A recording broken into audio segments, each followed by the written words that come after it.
Welcome to the Vet Med Wellness and Leadership Podcast, where we discuss central challenges vet med leaders face, such as burnout, stress, and difficult interactions with clients and staff, just to name a few.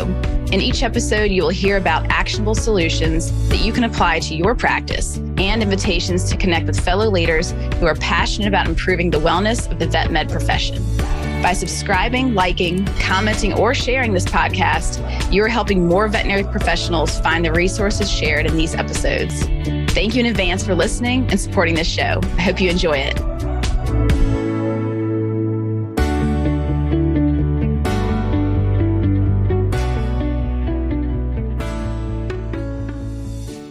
Hi, everybody. Crystal Stokes here, and joining me today is Dr. Craig Pryor, currently located in Nashville, Tennessee, but as you will tell from his accent, he is originally from Australia.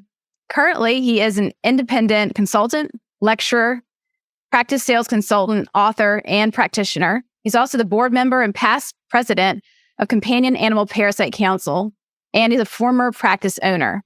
So he's a wealth of experience. He's been doing this a long time and has seen a lot that I think he's going to be able to contribute to the conversation of some of the core issues that we are seeing in vet med right now. We're going to be digging into the beginning of a veterinarian's journey, starting with vet school, and then moving forward into practice with some ideas on how we can make changes that would help with some of the major issues we're seeing right now in veterinary medicine. So, Dr. Craig, thanks for being on with us today. My pleasure. Glad to be here. Yes. So let's just go ahead and kick it off and dive right into vet school and what you're seeing there and what you think we could do differently. You know, put in perspective for you, I graduated in 1984, so officially an old fart. I'll own it. Okay, so but when I was in vet school, whether you're in Australia or the US, it was high percentage, a greater percentage of men to women, and that's flipped. Nothing wrong with that. Don't have a problem with that. But what you've seen is that it's often gone from the practice, the job as being a veterinarian has gone from being the primary wage earner to the secondary wage earner. So it's really been a great thing for women in the veterinary field that they get to have the profession that they love, but it really fits well with a part-time profession. They get to raise their kids, or they get to have a better life because they don't have to work full time, and because often they've got a partner who is the primary breadwinner. Sometimes, still a lot of times the veterinarian still can be the primary breadwinner, but it's often moved to that type of scenario. And so we see a lot more part-time people in veterinary medicine as veterinarians. And so what that's led to is that we have a crisis that we don't have enough veterinarians. I mean, like right now, I think this is something like 4,600 positions open nationwide. They're expecting by 2030, there's still going to be a shortage of. They're now forecasting about a 15,000 person shortage of veterinarians. Wow. Okay. When are you going to get your dog in to see the vet? 3 years from now. But and that's not because of the gender shift. Is just because that's just the way it is, and because pets become so much important in our lives, and so many more people have pets, that there's so much more demand. But there's been that shift that you've seen that, and so that's changed a lot of what's going on out there. Plus, you've now got the venture capital has discovered veterinary medicine, that they've jumped in and they're buying practices as fast as they can, which is changing the landscape as well. So there's been this massive shakeup.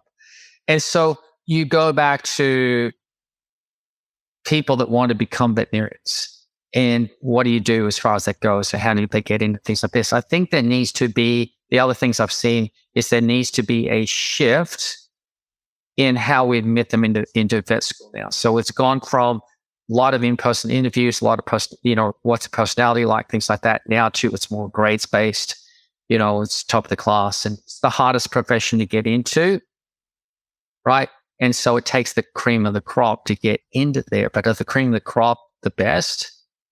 Well, I've never hired a veterinarian. So I owned an 8-doctor practice. I was also was a partner in 3 emergency clinics. We had, I've forgotten how many veterinarians worked for us there, but I never hired veterinarians based upon their grades. I always hired them based upon their personalities.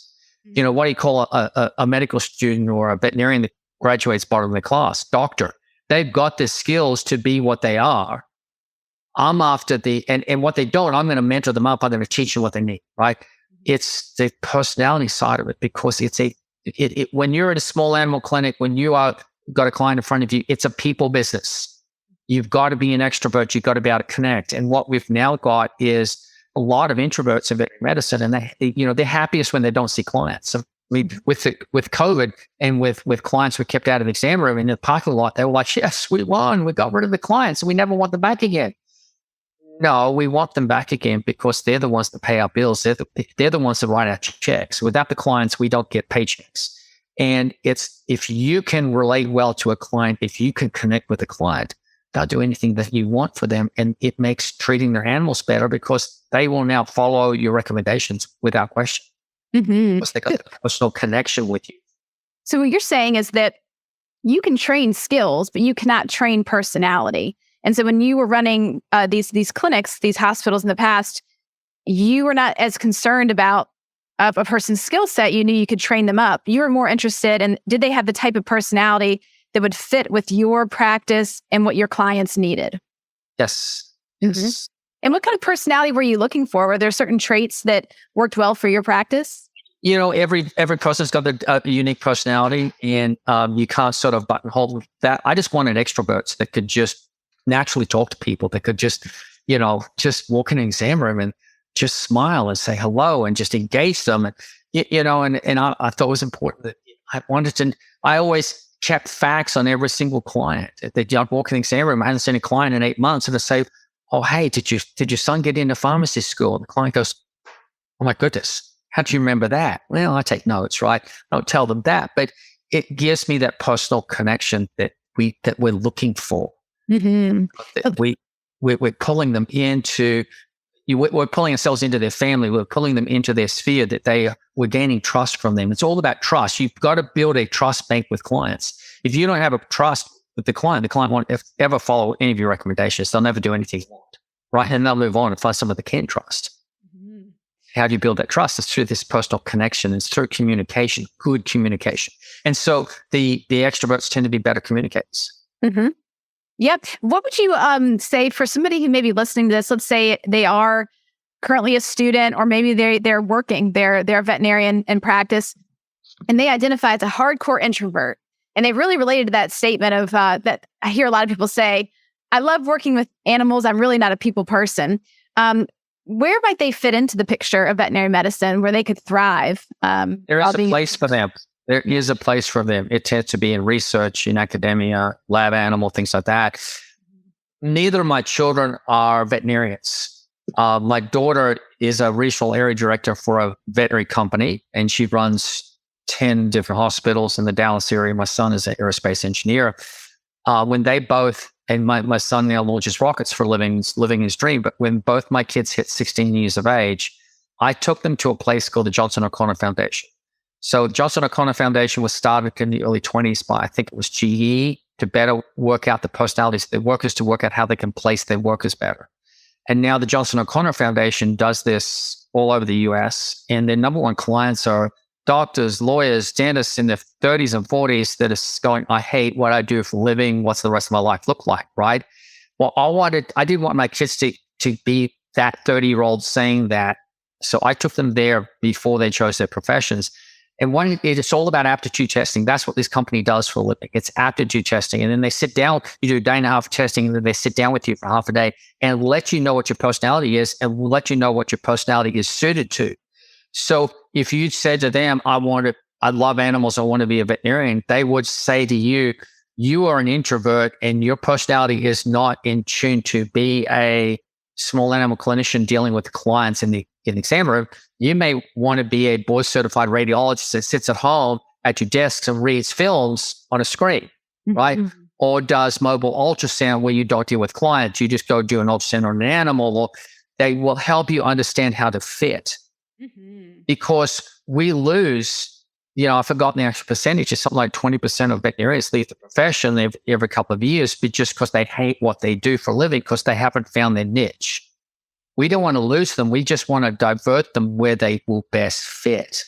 I want people listening to really like hang on to this message, because I think what gets lost in the noise when we talk about people leaving the vet med profession, I feel like the number one assumption is that they're leaving because they're burned out, because it's just too much. Like the volume of clients, it is more than they can handle. The pace of work is too high. But we're not taking into account that there might be other factors that are contributing to people leaving. And what you're talking about is really fit, the fit of the type of profession, the path through a profession we choose, in alignment with our aptitudes, our strengths, what we enjoy. And so what you're proposing is if we could assess these and have this more baked in to the vet school process, we could help guide students earlier to have a really good fit within veterinary medicine. And that might decrease the turnover rate. And vet medicine is actually, when I went through vet school, I was taught to do everything. Mm-hmm. And now they're trying to put people in tracks where it's more small animal track or large animal track, or maybe it's a poultry track, maybe it's meat inspection, or, there's so many aspects of veterinary medicine people don't think about, that maybe we need to be getting to them earlier, see what their aptitudes are, and then guide them so that we better place them. So also it's more cost-effective education for them, right? And it's money better spent. Absolutely. Another thing that we had talked about on a previous call that I thought would be nice to highlight today is considering a bit of diversification in perhaps the training or the skills that veterinary students are given. And we had talked about business skills and people skills. What are your thoughts on that when it comes to the veterinary, when at the period of time of being in vet school? Students have graduated with more debt than they've ever dealt with before. Average debt, they say, is around $150,000. They said it's maybe decreased a little bit this year. But, I talk to students routinely, graduate with $300,000 to $500,000 worth of debt. And it's that I want to be a veterinarian. It's going to take me too long to do it. I'll have to apply, and I may not get in this year, so I have to reapply next year, maybe 3 or 4 years before I get in. I want to be a veterinarian now. I'm just going to go to St. George's or St. Kitts, or I'm going to go to Ireland and do it there, or Scotland, or do it, Australia and do it there. And then suddenly they're racking up $400,000 or $500,000 worth of debt, and that's not sustainable. And that's going to be an anchor on them for the rest of their lives. It will change. It'll be forever life changing, because they will probably never, they may not ever be able to own a house, or even, practice ownership will lead to independence. Practice ownership will give the independence, will give the ability to pay off your student debt, and it will give you a wonderful future and a wonderful life. If you're a veterinarian, there's nothing wrong with being an employed veterinarian the rest of your life. But if you have any type of business acumen, you should consider being a practice owner. It's one of the best things you can ever do.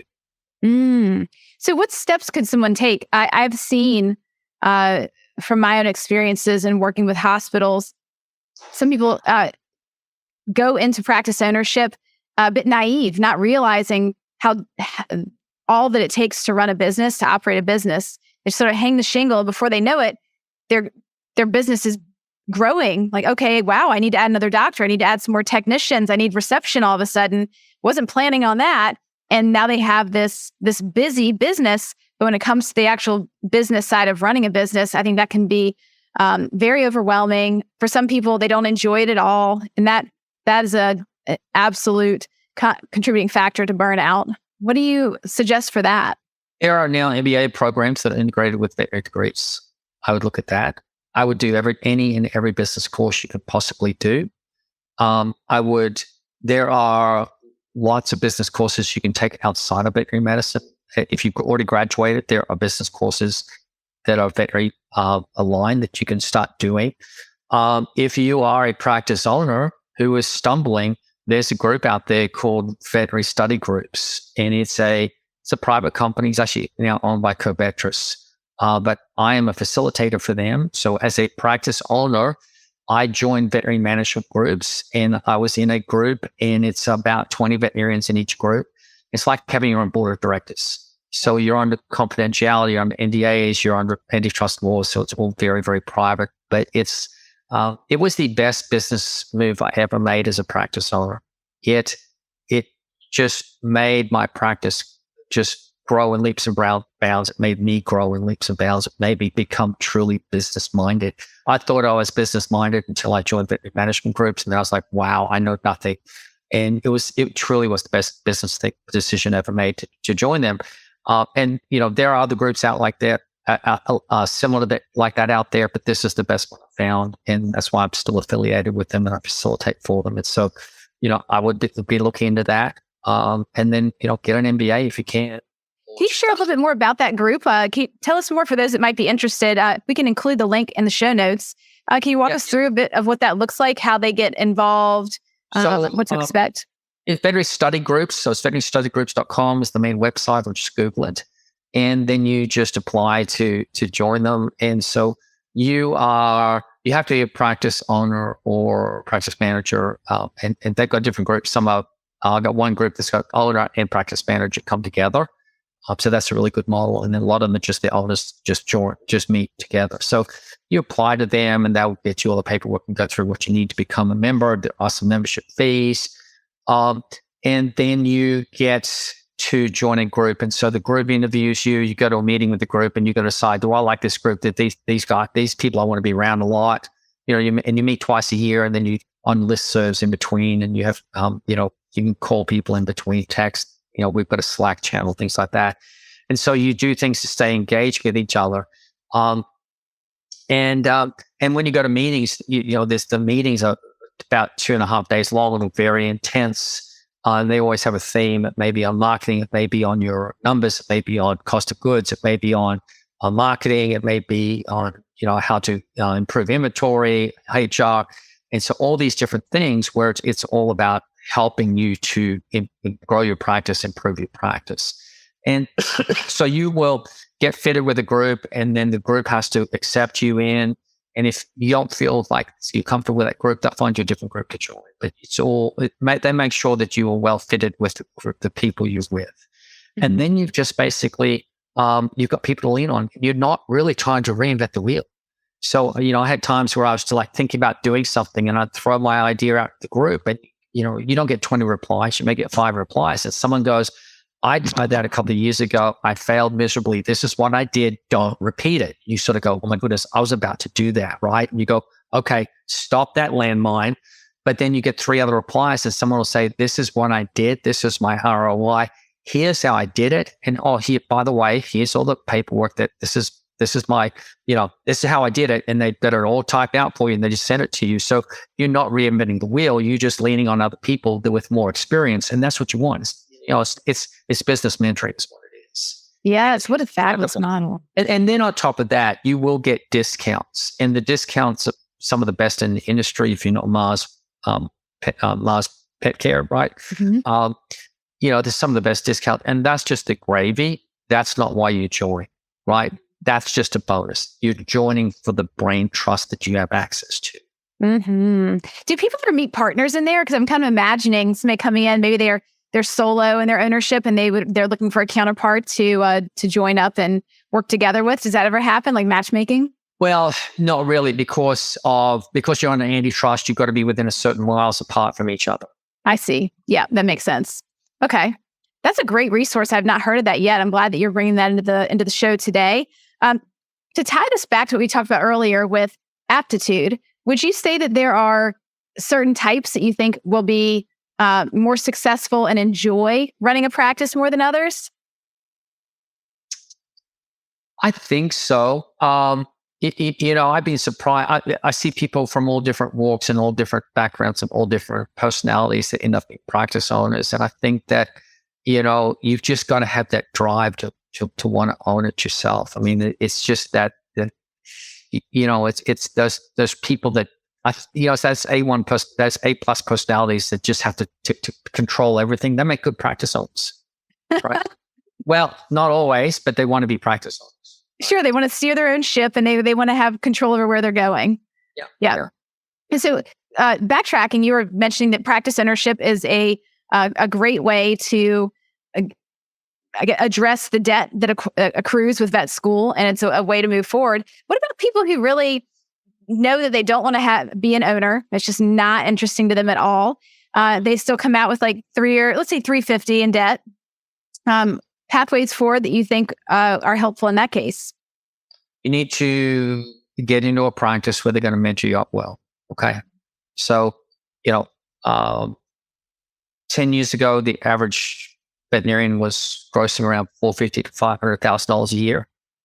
Now there was a study came out that was published at AVMA where they looked at the average practice and the well-managed practice, and it showed that the average practice, the veterinarians are still only grossing about $500,000 a year, and that's the same as 10 years ago, right? And if you're paying someone on ProSal, they're still making the same wages that they did 10 years ago.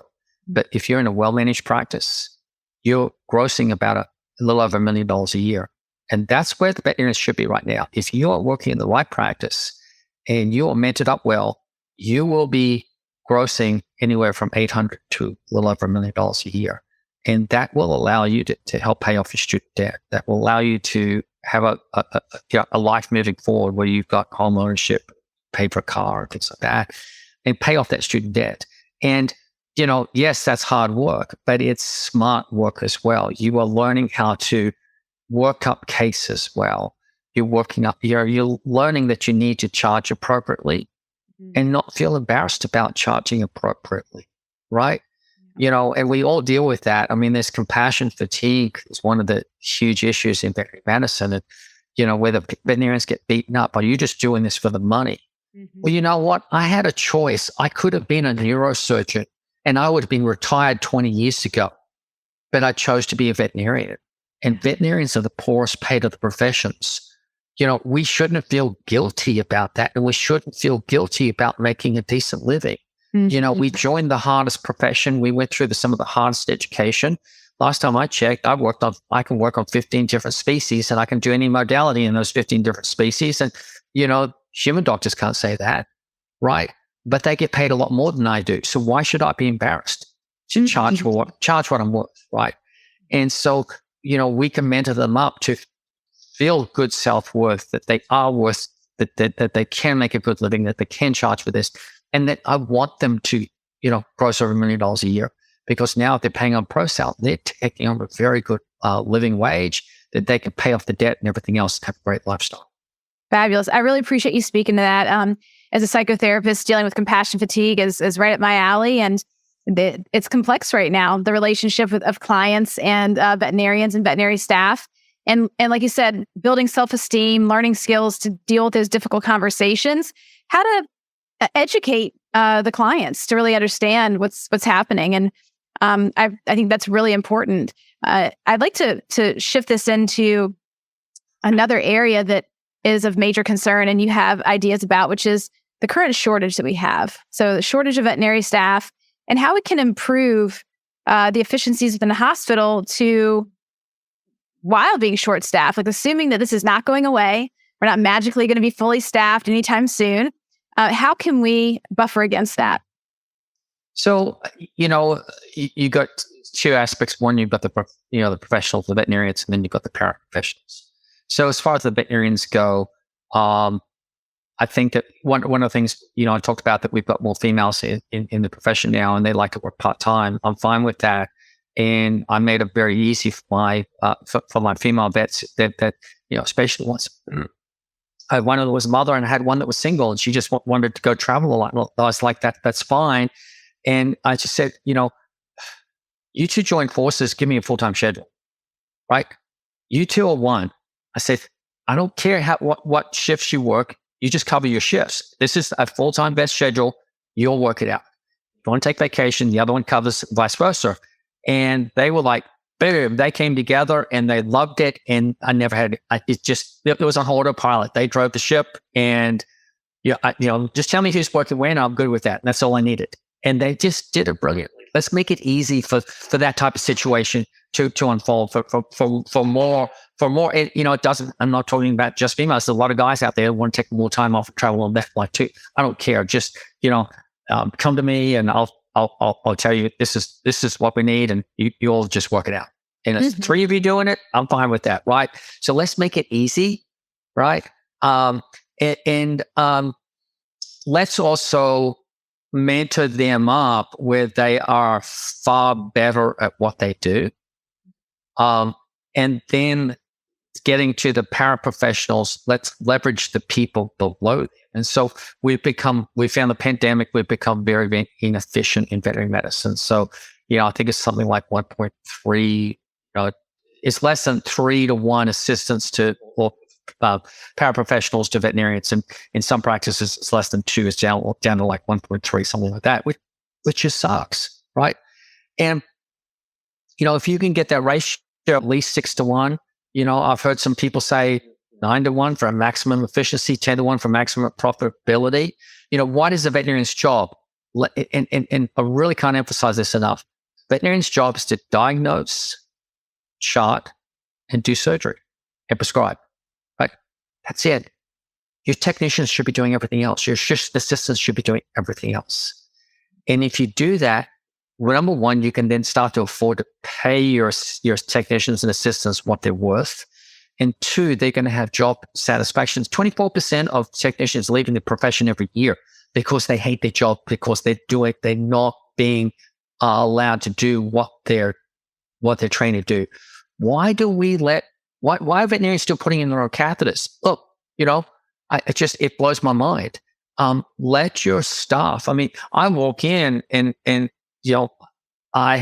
I still do some occasional work. And I was actually in a practice recently that I got some friends that they talked me into coming and do a day of surgery for them here and there. And I walk in and I see the surgery tech and I say, "You're in charge of this room, not me." Because I walk in and they go, "What do you want to do?" And I say, "I'm not in charge of this room. You are. This is your room. This is your surgery room. You're running this room. You know the patients are coming in. You know what needs to be done. You just tell me when I need to come and do the surgery. Everything else is yours." And they go, "Wow, thank you." Right. And then they run with it. And it becomes so efficient and so well run because we tend to get in the way because we want to have our hands in everything and we slow them down and if we frustrate them. Let them do their jobs and they will be thankful and they'll have job satisfaction and you'll get more done. Yeah. I hear a theme coming up, which is really give people the power to get the work done. Like you have doctors, you say, "Here's the schedule. You guys work it out." You trust them to solve problems, to create the solutions that they need. Technicians, you let them run the show. You let them make it as efficient as possible because they are ultimately the ones that are the most hands-on and getting out of their way. And so you really like having a higher ratio of more technical staff to doctors that will really help with dealing with the shortage we currently have. Just leveraging those technicians and getting out of their way and letting them shine. The technicians I work with would love this message. They would say, "Yes, sir, we would love to be given more freedom." Yep. And they develop personal relationships with the clients as well. And we tend to think the client relationship is just with us. No, there's just a strong relationship between the clients and the technicians. Mm-hmm. And it's actually sometimes it's better. Yeah. And you better deferring to your technicians because they know how to handle the client better than we do. Mm-hmm. Said. Yeah, absolutely. Are there any other things you'd like to speak to when it comes to efficiencies within a hospital that can help during these times of being short-staffed? Oh, we come back to leverage your staff, and automate as much as you can. We should be using technology as much as we can. Clients should be able to book appointments online, right? Why do we have to take up a person's time to book that appointment? If you automate stuff properly, then they're going to be able to go online to your website. They're going to be able to choose the appointment. And I see that, you just have to get it set up well. Don't allow them to book a sick appointment right before lunch or right before closing. All you're going to do is upset the staff, especially the veterinarian. They need to be wellness right before lunch, right before closing. But, you can get that set up where it works out well. And then it tells clients it's got automated, message to the client, bring in the stool sample when you come in, bring in your medications for wellness exams so we know what you're on, things like that. And you can do things like that and just use technology to engage those clients a lot better. And, I think one of the biggest things we're seeing now that's coming out of this pandemic, clinics are starting to slow down again. Now, a lot of clinics are still booked out 3-4 weeks out. but a lot of clinics are starting to see that people are tapping the brakes and saying, I've got to watch my spending. Inflation's up, gas is up, house prices up. I just re-up my rent and it went up another $400. And, times are tough, so I've got to watch my spending. Okay. So when you got that type of thing going on, then we've got to look at wellness care. And what we've found with the pandemic was that clinics were so overrun that they forgot about their reminders. And so go back and re-look at your reminder system and be sure that you've got all your wellness reminders in. But, the way I look at it is that if we have made a recommendation to a client, we should have a reminder to go along with it. Okay. Because what I've always found frustrating is that people say, well, the clients never come back. Well, did you remind them? Okay. Well, I told them they needed an ACTH stim in 4 months. And they didn't come out for a year. Well, did you have a reminder set up with that service? Right? If I recommend that I want to see you in 3 weeks, I have a reminder for it. I want to see you in 6 weeks, I have a reminder for it. If I told you an ACTH stim in 4 months, there's a reminder with that. If I told you I wanted to see your kitty back for cardiac ultrasound in a year, there's a reminder for that. We need to do urinalysis and a culture in 2 months, there's a reminder for it. If I've got your old dog on a non-steroidal anti-inflammatory and we need to run some blood tests for monitoring, then I've got reminders for when you need to refill the medication. I've got reminders for what tests you need before you can get a refill. Mm-hmm. I've got reminders for everything. So I put the onus on us and not them, because we know if you put it on the owner, it's going to fail. Right. So let's go back to basics and let's remind them about everything we can. Mm-hmm. Taking ownership and responsibility, like using your technology, making sure that you're staying in contact with the clients, building that relationship.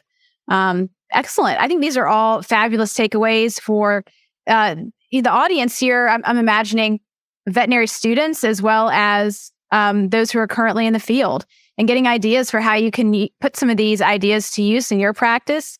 If you're feeling kind of stuck, maybe you need to check your aptitudes and see if your role fit is really working for you.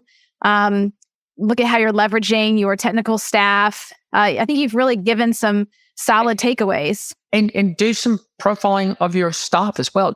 Just there's different ones out there. There's DISC profile. Understanding the strength and weakness of your staff helps you to understand where they need to fit. Yeah. Right. This is one of my favorite things to do with clinics. I absolutely love doing different types of assessments. And there's a huge variety out there that can fit the clinic depending on what their interests are. And it really opens up the conversation. It gives people permission to start talking about, yeah, you know what? This part of my role, it's really a grind for me. But Susie over here loves it. So what if we just started, adapting these roles and handing off certain tasks to people who love it, exchanging it, and it can really, really make a huge difference. Yes. Mm-hmm. So if we were going to wrap this up today, and leaving everybody with a takeaway, where do you see or where do you hope vet med is headed, say, in the next 20 years? I would like to see licensed veterinary technicians taking a greater role in the clinic. I'd give you a good example of that is that we have a massive shortage of board certified radiologists. And we see so many board certified radiologists running around doing mobile ultrasound. Why? I don't get that, right? If I need an ultrasound, I go to a hospital, human hospital, and an ultrasound technician does the ultrasound and the radiologist reads it. Why aren't we doing the same thing? Mm-hmm. Right? We've got a shortage of radiologists reading films. I can solve that problem for you. Mm-hmm. Let's get technicians certified in doing ultrasonography, and they can be running around doing them, and the radiologist can be reading them, not the one doing it. So that's just a simple example. And there's so many other things like that we can be doing. Mm-hmm. I recently read an article where they're talking about, I don't know if this is actually happening yet or not, but adding in another degree that's almost like a master's level that's in between DVM and technician. And I think that's... It's like a board certified technician. Yeah, similar. And to talk about doing that, and in fact, there is actually a certification out there now for them. It's not really a master's degree, it's just a certification out there for them they sit for the boards and they become board certified in whatever, nutritional, whatever. And I think we need more of those. Very interesting. And I think, but it comes down to the practice owners, whether it be private practice owners, or whether it be the corporates, need to allow their technicians to fulfill the full scope of their learning and the degree, and to turn them loose. And happier technicians, happier clinics, happier workplace, happier veterinarians, and everyone will do better, and the clinic will do better. Absolutely. That's a great note to end on. I know that many of the technicians that I work with personally and who listen to this podcast hope that is the case, that we continue to move in that direction, because they're extremely driven, very passionate, would love to have more autonomy and to develop even more skills. So I hope that your prediction for the future becomes a reality. And Dr. Craig, I really appreciate you being on today and sharing these ideas with us. My pleasure. Thanks for having me. Appreciate it. Absolutely. Thank you for joining me today. I hope that you feel stoked after listening to this episode. And as always, I would love to hear your comments and feedback. Is there a topic that you want to know more about? Please let me know. And thank you again for subscribing and sharing your favorite episodes with others. It really means a lot.